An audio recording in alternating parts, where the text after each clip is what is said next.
So to me, the biggest challenge is making sure that you don't have a digital team that's focused on, okay, what is our web journey going to look like? And then the people in the call centers or the people in the retail store are completely disconnected from what that digital portion of the journey is. Omnichannel needs to start meaning something. It's been a phrase that we've used for years, but omnichannel actually has to be, we understand the fluid nature of that journey, and we're going to make sure it's all connected effectively.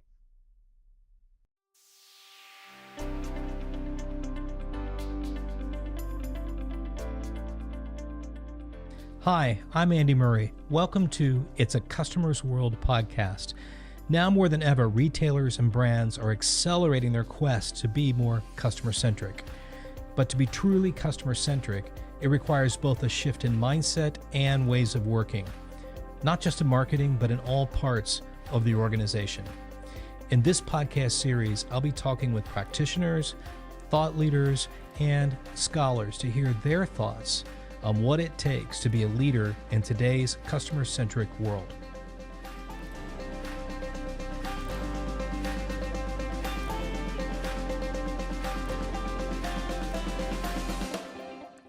Hello, everyone, and welcome to It's a Customer's World podcast.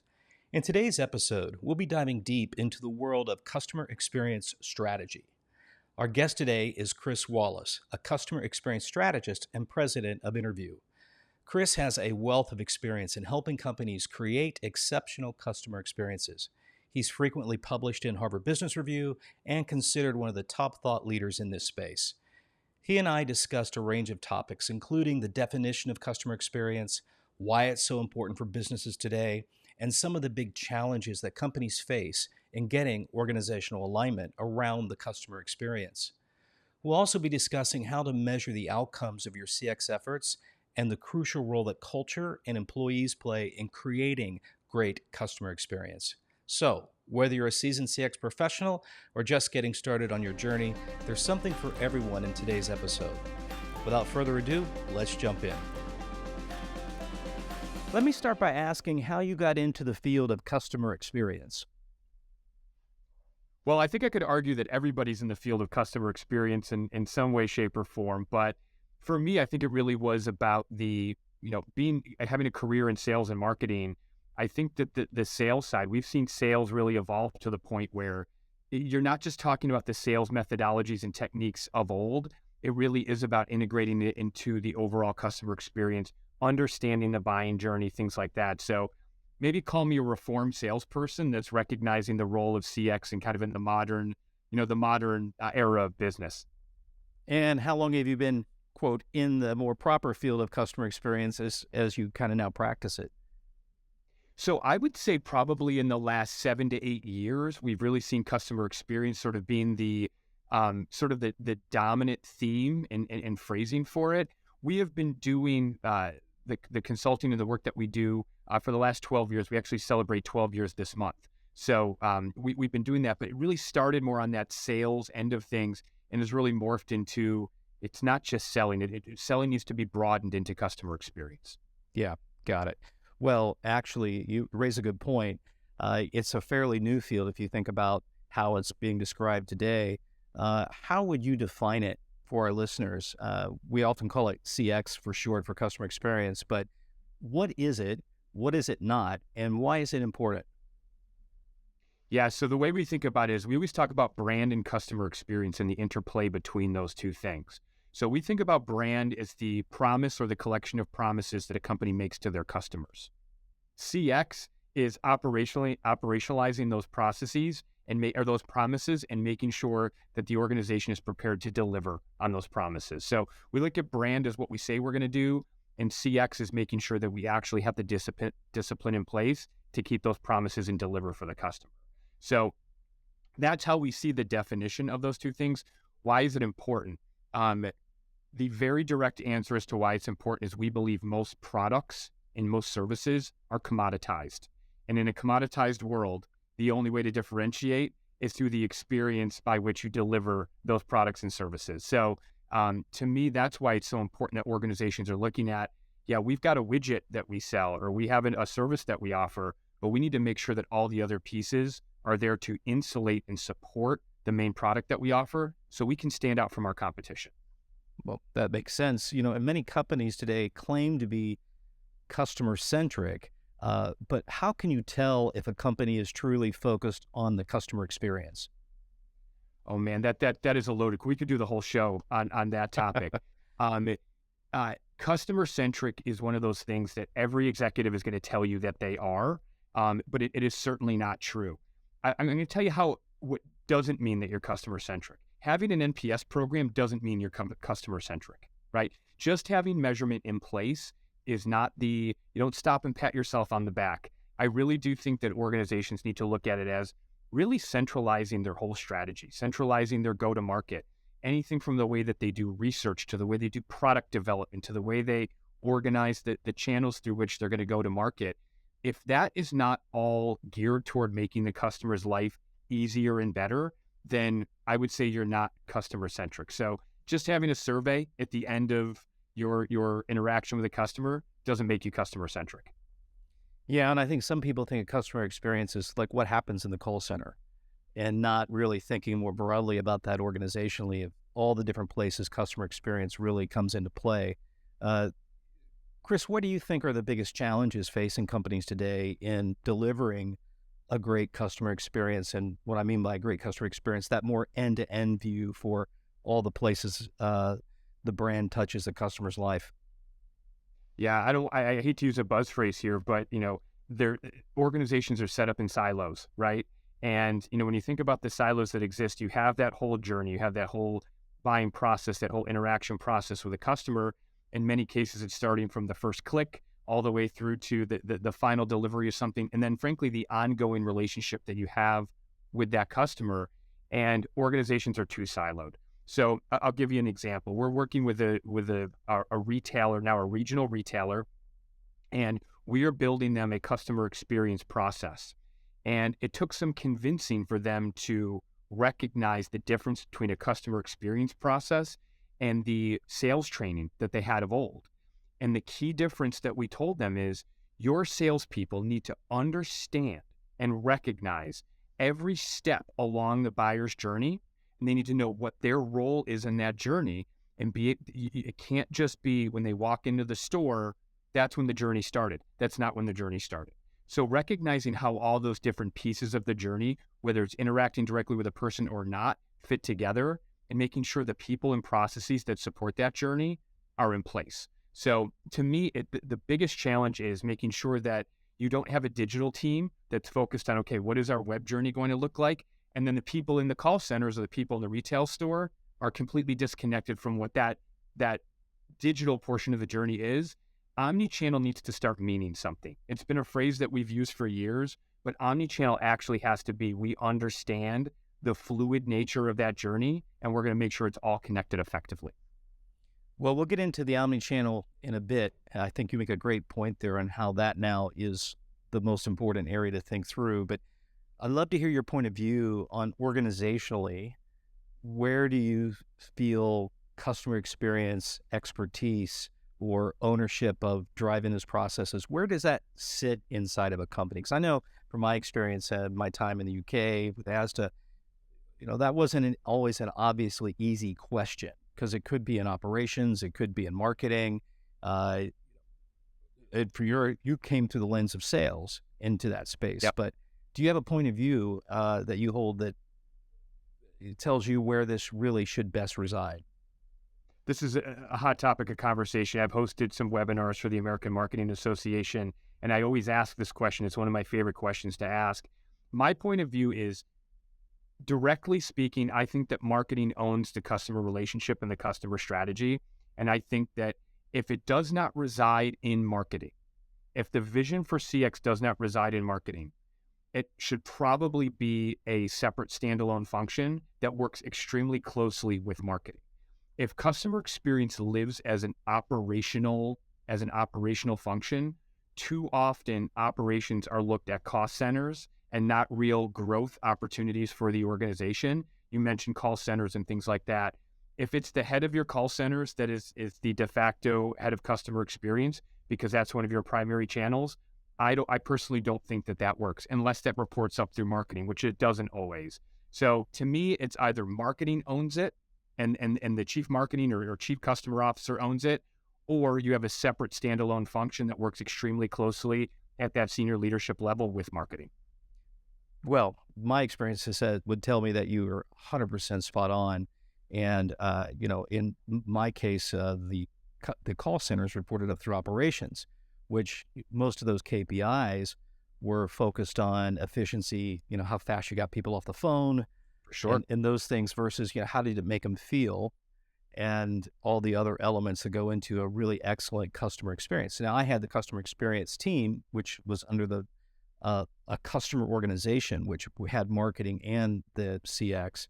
And I thought it really helpful for it to sit there because I think that, like, as you said, the KPIs that get put in place if you're after efficiency may not always end up delivering the best customer experience for sure. They're often at odds, right? They really are often Yeah. at odds. And I'll go back to my definition of if brand is making the promises to the customer and CX is, putting the processes in place to keep those promises, then they either need to live in one place or they need to be very closely matched together, in my opinion. Yep. Yep. 100%. Now, there's been some things in the industry lately that I've been staying close to around some pushback against some of the customer experience roles or those departments. Some people argue that investing in customer experience is a waste of money and that companies should focus on other areas such as marketing or product development. In part, I believe because it's difficult to measure results with precision that you might be able to get in performance marketing, but not always the most precise measure is the most valued measure, right? But what would be your response to that argument of the area of measuring results and the value of investing in customer experience? Yeah, I think to me, it really comes back to the question about where it sits, right? And I think if customer experience stands alone, an NPS score or customer satisfaction score becomes the predominant metric that you have to share, then it's often hard to correlate. Unless you've got a really good analytics department, it's often hard to correlate. But to me, we look at it. I'm going to go back to talking about my evolution in the CX space. We've evolved the selling mentality into a more broad customer experience mentality. And when done right, we believe that customer experience investments pay off significantly in things like conversion rates and repeat buyers and customer loyalty. Typically, those are going to be things that the marketer and in partnership with sales, marketing and sales care about. So it all depends on what you're looking at, right? If organizations are simply looking at are our scores going up, are our customers happy, I really think you've got to make sure you're tying them to the more tangible things that businesses and shareholders care about more frequently, which is it driving bottom line revenue? CX done properly drives bottom line revenue every time. We often say that organizations get worried that if they sell better, that their customer experience is going to go down. So sales up, CX down. And most people who have been professionals in the customer experience space know that if you do customer experience well, CX goes up and sales go up at the same time. So I think organizations need to recognize that it's about revenue and just get away from some of the touchy-feely metrics that just confuse people. Yeah, I couldn't agree more. When I went to ASDA, we ended up most of the whole bonus structure was based on half profit, half sales, and a little bit slighter mix depending on if you worked in stores or home office. But we put in another metric in the bonus side that was a CPS, customer promoter score, based on till receipts and surveys. And was it precise? No. Was it clearly actionable in every element? No. But having that in the bonus scheme really did cause everyone to start putting, a lens on, well, how can we affect it? How can we get more precise? How can we look at it? And one of the things we found is, which was maybe not intuitively obvious, the best correlations we had to growth were related to removing dissatisfiers. Those dissatisfiers were really issues and knowing where those were and breaking that down with more granularity was super important. And that's just one way we did it. I mean, from your experience, how can companies improve their ability to listen to their customer and better understand their customers' needs, whether it's the dissatisfiers or the things that they love and promote? Well, I think there's a couple of different layers to it. So I think that organizations have gotten much better at the customer listening portion of it. And I think that there's two things, and really our unique perspective on the world is the role of the frontline people, right? The frontline employees, the people who engage with the customers directly. We believe very strongly that a missing part of the understanding of the customer is talking to those people in the trenches and finding out what is the customer behavior? What are you seeing from them? What are the preferences? So we built a tool, a platform called Infront, that's really designed to take that missing piece of the equation, which is the frontline perspective, and add it into the marketer's toolkit to say, we understand what our customers think of us before they transact with us through market research. We understand what happens after through customer experience research, but the during piece is a little bit of a black box, so to speak. So we believe that listening to the front lines and bringing that point of view in is really critical.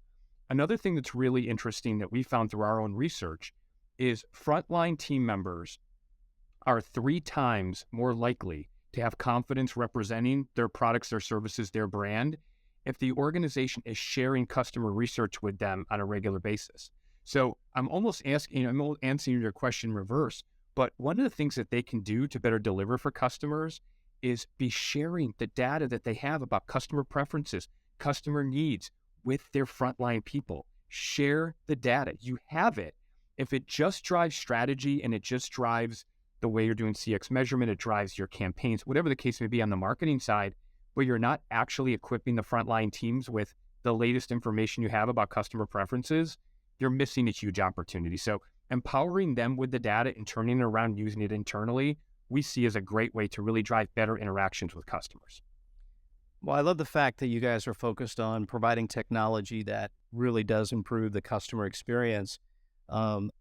Unfortunately, the rise in technology also has enabled many brands and retailers to automate that experience or take the human touch element out of it. Chatbots and so on and so forth, which I'm sure with ChatGPT and all the other generative AI tools, you might be able to get a little closer to what feels like a human touch. But I love your perspective on the importance of the human touch and how do you balance that with the technology interactions? Because we all want to feel like we're having a personalized interaction, but the technology that we have today can pretty much have you be like an Amazon Go, right? Nobody in the store, and I'm not sure how customers feel about that. What's the data telling you?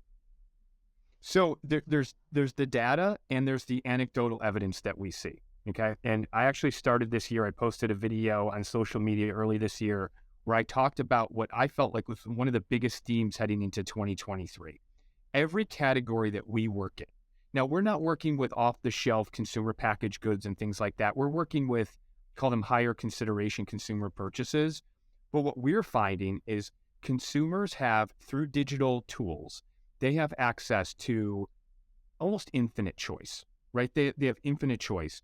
But what we're finding is through JD Power research and other data that we're tracking, what they crave is advice. They need advice. They have all the options in the world, but they're no closer to a decision that they feel good about until somebody can say, I'm the expert, trust me, I've got this. And yes, there are technology tools out there that can help from a decision engine perspective. You input a couple of things.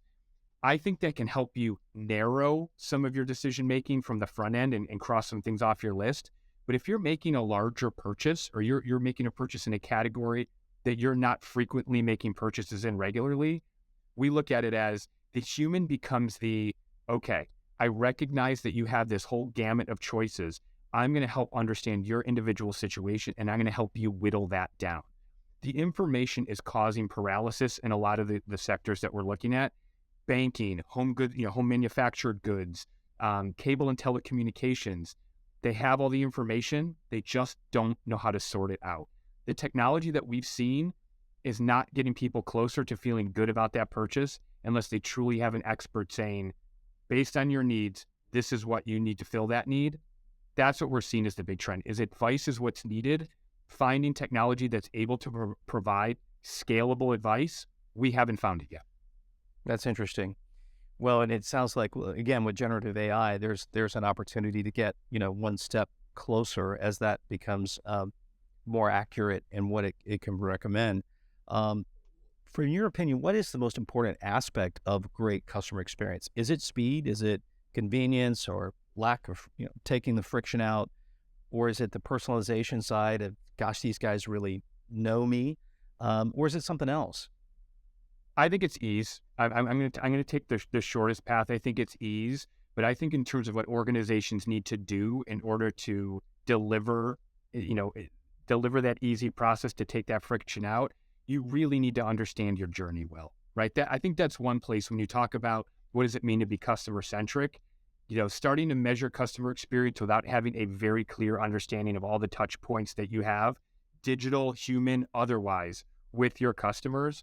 To me, organizations spending the time and investing to know that journey, to me, that's the first step. So ease, but with a very deep understanding of what your customers face. We work in an industry where, with a category where a senior leader in that category told us, we have not meaningfully improved the customer experience in our segment over the last 25 years. Think about that. We have not made a meaningful upgrade in the customer experience in 25 years. It's because they have not put the time in to truly understand what those touch points are. Yeah, that's so good. I reflecting back on my grocery retail experience, we had a in-store program around fresh. So we talked about like this 200% freshness guarantee. Really important. It's a great thing to market behind. But unfortunately, no one had actually tried to execute that process. And a person on my team, a fairly new hire really, said they went and got some fresh produce and they wanted to test out, how do I get this guarantee? Go to the website, 15 clicks later, trying to find the freshness guarantee. And where one would almost imagine that friction was put in there on purpose to lower redemption, right? But we saw this big disconnect. And if you're shouting about that idea of a freshness guarantee in store, shouldn't you make that a priority of being easy to find online? But those are two different departments, not even connected at all. Trying to drive that. Does that sound like an unusual experience in your experience, or is it a common problem? I think that goes back to the silos. Like you said, I think that's the difference between somebody looking at it in terms of how customer centricity is maniacally focused on how we can make things easier, remove that friction. Operations is looking at it as a cost center. If somebody redeems that, then it's going to hit our bottom line. It's going to, there's going to be some disruption on the operation side of things. So burying a guarantee like that is a classic example of, we want to do right by the customer, but somebody else is bonused in a different way. So it doesn't surprise me. What it also makes me think of is how many grocery operations have gotten self-checkout right. How many people I end up in the self-checkout line are like, oh, I'm so glad to be in the self-checkout line, right? You have to ask yourself, who do we do this for? Do we do this for the customer, or do we do this for ourselves? And I think if your answer is we're doing it for ourselves, you got to spin that around. The companies that truly go the extra mile and say, no, we have to do this because it's right for the customer, they're the ones that are going to win. They win every time. I couldn't agree more with that. I had a conversation a couple of weeks ago with a CMO of a larger CPG brand.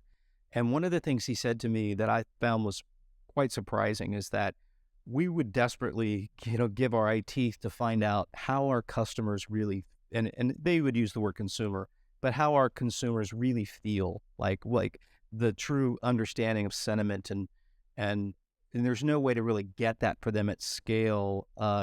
Obviously, you've got customer surveys and such, but I mean, any thoughts on how a company or brand could get a real empathetic understanding of what's on the minds of their customers and where their heads are really at? It's tough. I mean, I think that the one thing that we hear, I don't know that I'm going to have a clear solution on that. I can say that what we're hearing a lot of is the phrase survey fatigue just comes up all the time, right? We're hearing that constantly. And to me, I would say that a combination of again, I'm going to go back to customer experience and marketing working closely together, but brand tracking and customer experience data being looked at simultaneously to really understand. Because I think a lot of times with brand tracking studies, it really is about how customers, how consumers feel about your brand. But to look at a macro level with some of the brand tracking that brands do And then on the micro level with the individual transaction data, I think you can start to get a picture, or at least a decent picture. I don't know that it's more surveys. It's kind of my short answer. I don't know that there's a place to add a survey in a lot of these transactions that's really going to get you anything other than you're going to capture the person who had the really great experience or the person that had the really poor one. Yeah.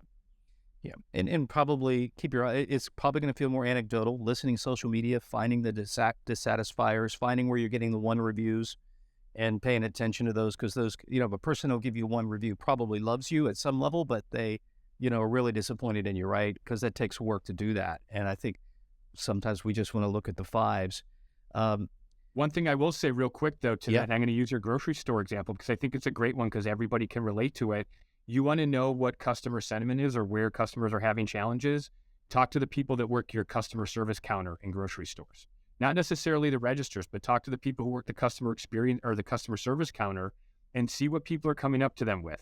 What are the complaints? Are they complaining about the produce department? Are they complaining about the carts? Like those are the people that are kind of the tip of the spear in terms of understanding what's really on customers' minds. Yeah, that's great advice. Well, you're starting to touch on something that is really important to customer experience, at least it's been in my experience, and that is company culture.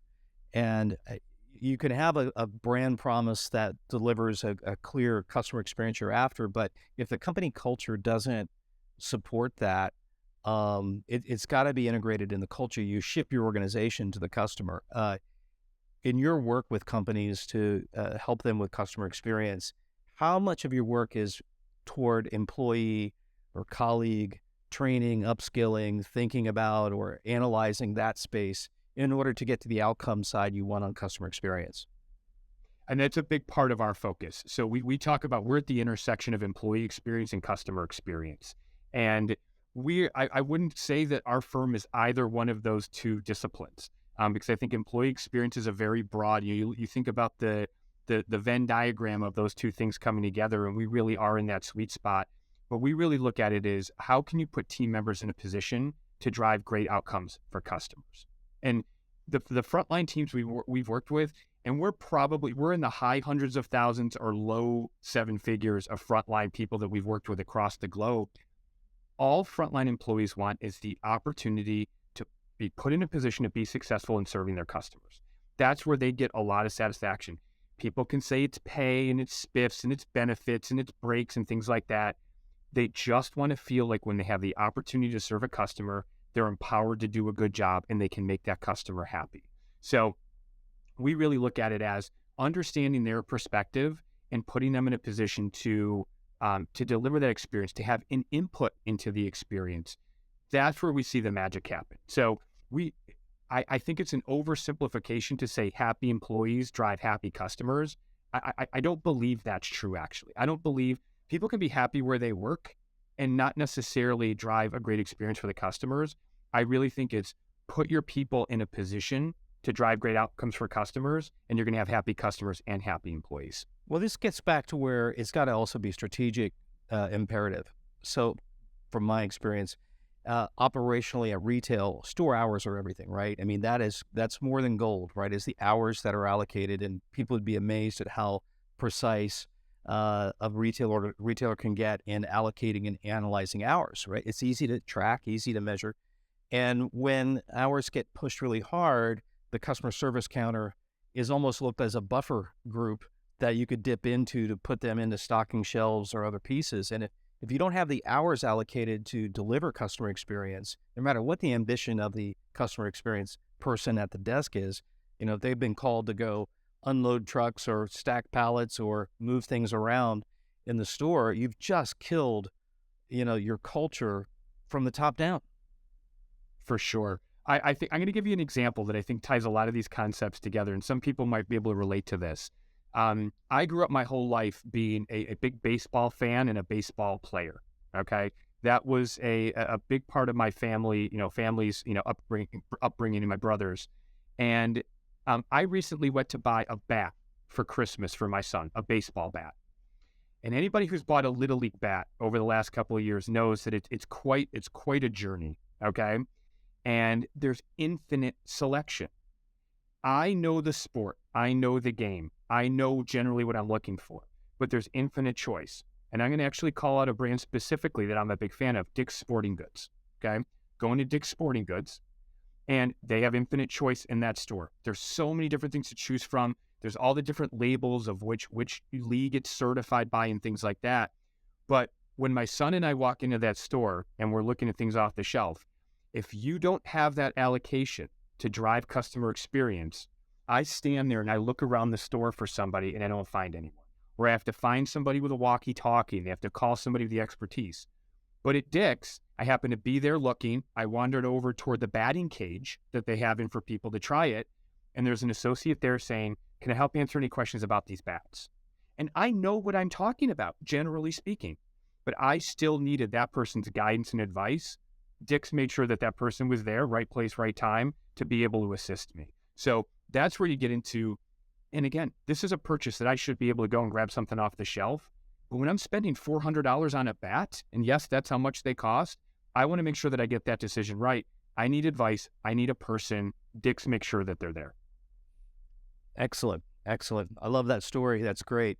And I love shopping there too, by the way.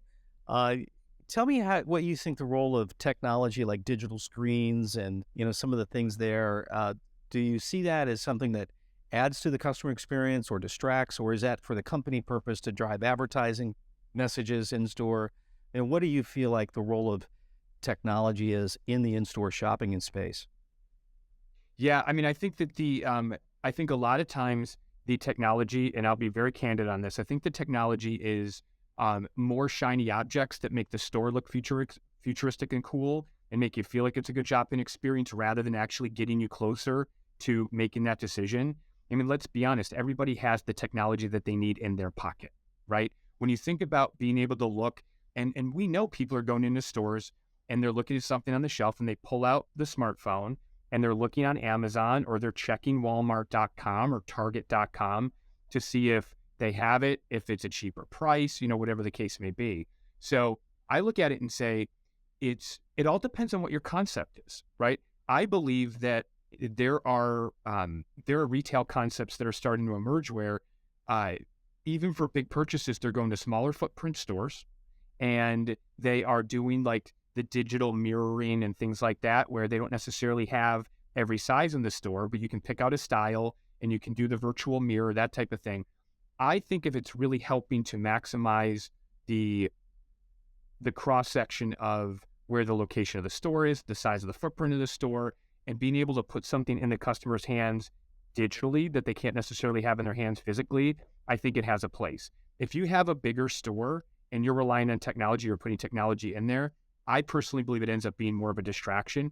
And let's be honest, if you ask the IT team what the uptime is of a lot of that technology, a lot of times it's not even working. So I think that people have to be honest with themselves. Again, why are we doing this? Are we doing this to make it look cool? Are we doing it because it actually makes the experience easier? In rare cases, does it actually make it easier? People are just going to grab their phone. Yeah. Well, I will say something that's probably pretty provocative, but I don't believe customers enjoy pulling out their phone in a physical shopping trip experience. And they do that when they've reached a point of friction that they need to do it. It's not that they want to do it.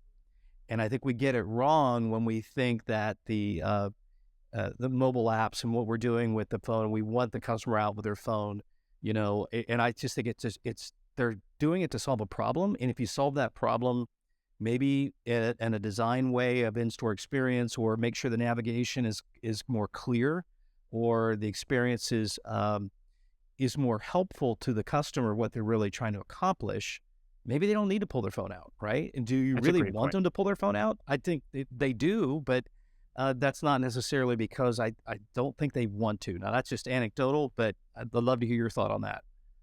Yeah, if they're taking out their phone, the likelihood that they're cross-shopping you goes up significantly, right? And that's not necessarily what you want. But I think that becomes the rub of how you're using the technology in the store. If you're a larger store, we've talked about places like Dick's Sporting Goods. That's a larger store. It's not always easy to find something. So how they integrate technology, I can't say that I can pick out one brand that I think does in-store technology extremely well. Yeah.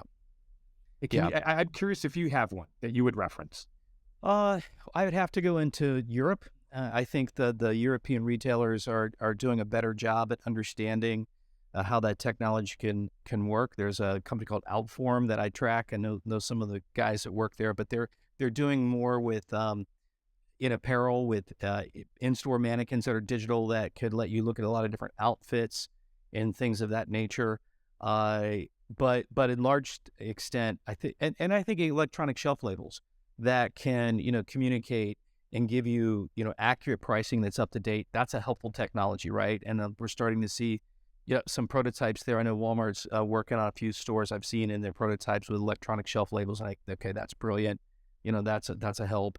I do see the challenge of uptime from a lot of the technical displays where it's been unplugged, or I know they have in-store radio, but they turned it down so low because it annoyed the associates, right?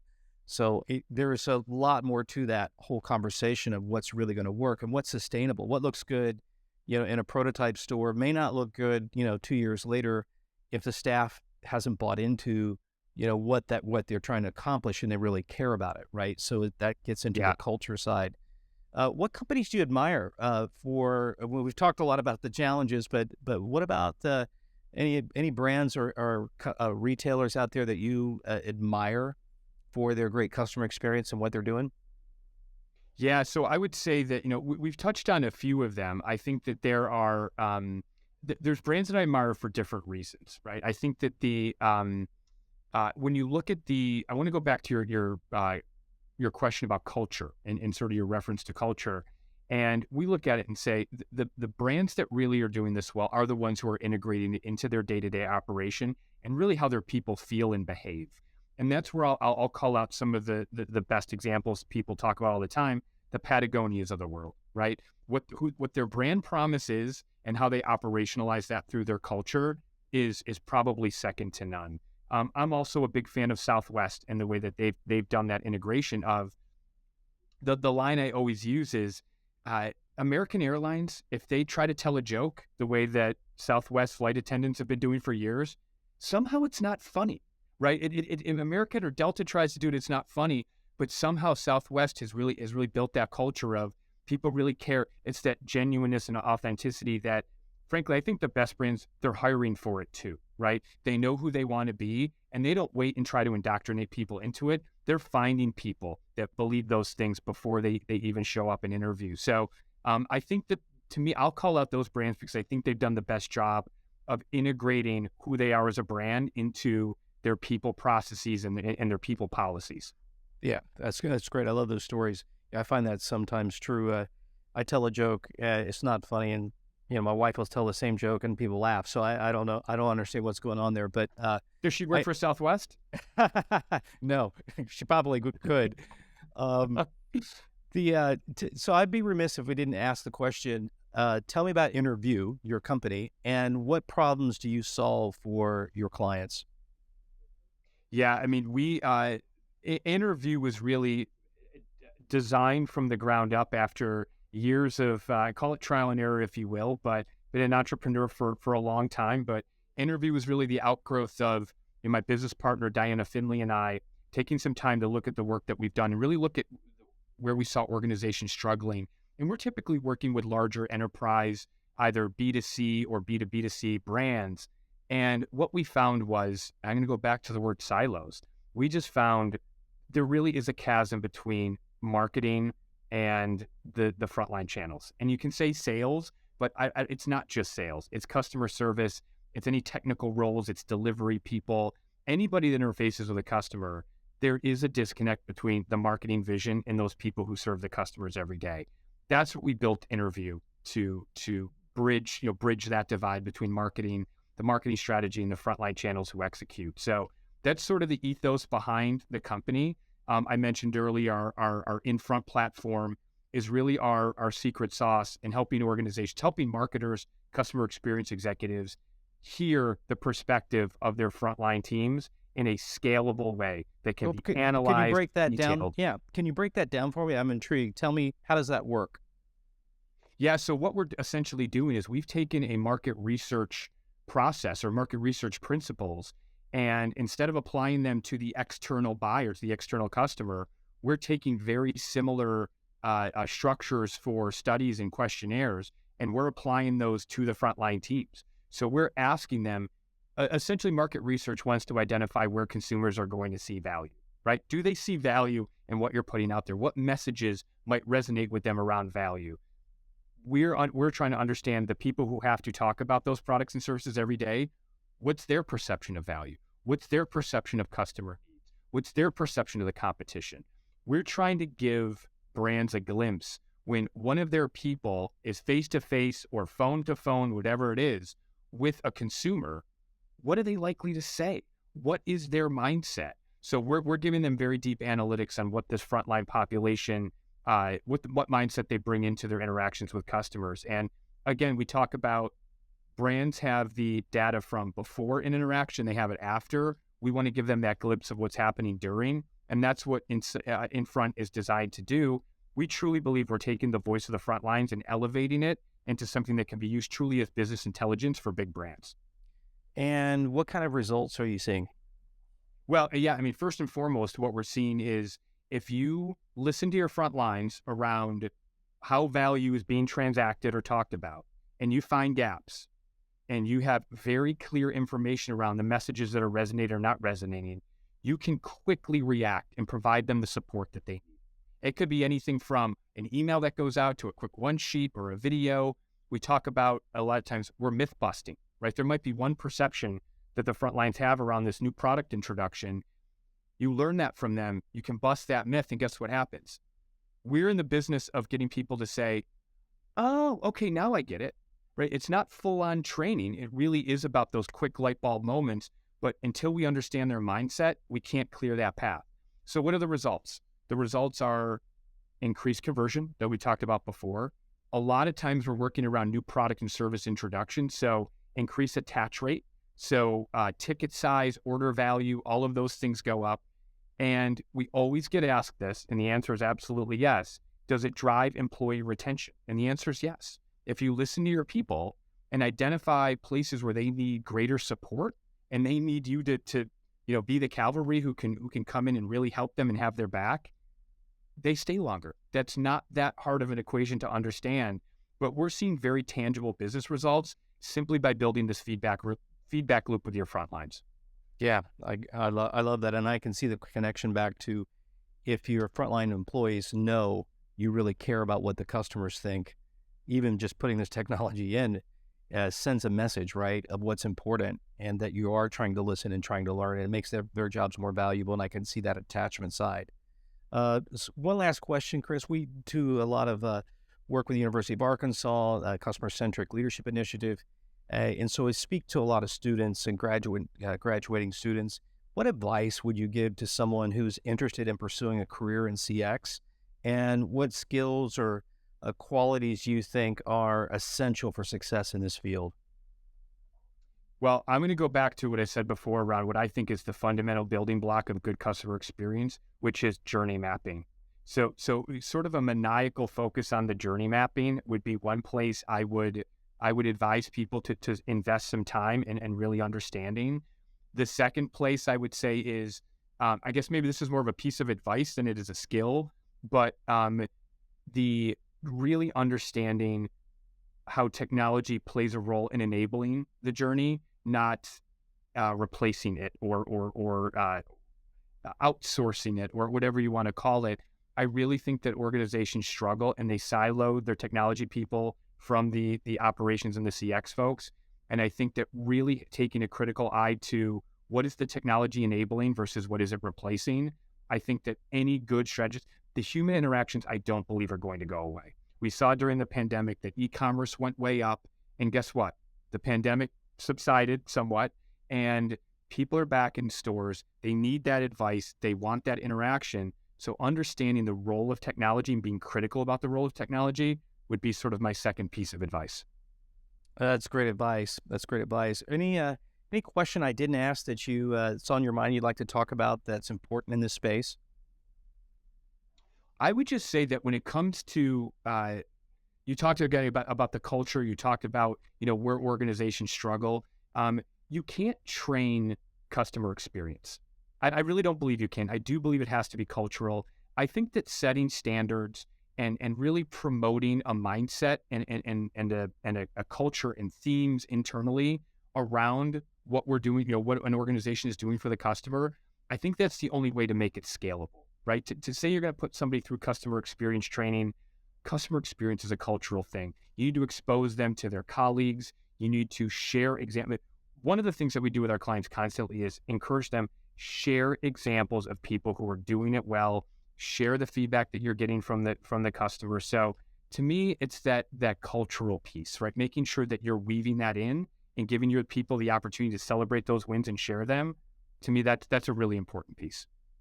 Yeah, one of the things I thought Walmart did a nice job of when I worked there was every now and then the CEO would play some recordings from the call centers of a customer going through an issue or a challenge, and and all the officers hearing that at the same time. It's gold. It's gold. It's gold It is because gold. you can't Yeah. argue with a customer's experience, right? I mean, that was their experience, and it could be real eye-opening and great way to focus the mind on the customer by telling their story. But if you can get it in their own voice, even better from that standpoint. Chris, it's been lovely having you on. What you're doing is so central to being a customer-centric organization that I don't know why we didn't have you on a couple of years ago when we started. But thanks for all you're doing on this, and we'll put links in the show notes for how they can reach you and find out more about InnerView and find out more about you. I really appreciate it, Andy. Thank you for having me on. That's it for this episode of It's a Customer's World. If you found this helpful and entertaining, I would be so grateful if you could share our show with your friends, and I'd be super happy if you subscribe so you can be updated as we publish new episodes. And if you really want to help, leave us a 5-star rating and a positive review on Apple Podcast or wherever you listen. It's a Customer's World podcast is a product of the University of Arkansas's Customer-Centric Leadership Initiative and a Walton College original production.